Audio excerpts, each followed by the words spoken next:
Have you ever felt stuck in a job where you're working hard, giving your best, but your paycheck hasn't moved an inch?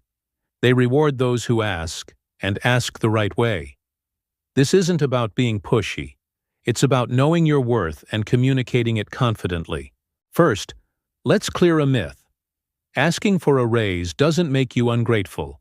In fact, most successful professionals in America, from engineers to marketers to teachers, have gotten their biggest bumps in salary because they had the courage to speak up.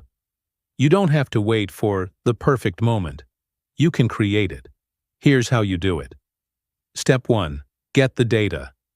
You can't negotiate without proof.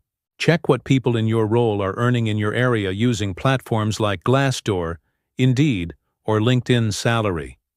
This gives you a solid foundation and removes guesswork. Step 2. Build your case. Make a list of your wins.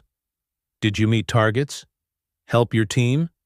Save time or money for your company? Write that down. Your raise should sound like a business decision, not a favor. Step 3. Pick the right moment. The best time isn't when your boss is swamped. It's right after a big achievement, a performance review, or at the start of a new quarter when budgets are planned. Step 4. Practice your ask. Don't wing it. Be clear and calm. Say something like, "I've taken on more responsibilities over the past year and consistently delivered strong results. Based on market research and my performance, I believe a raise of X amount or percentage is fair.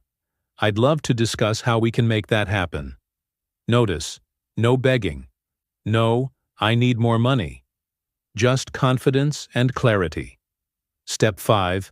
Handle pushback like a pro. If they say, "Not right now," don't take it personally. Ask, "What would it take to make this possible in the near future?"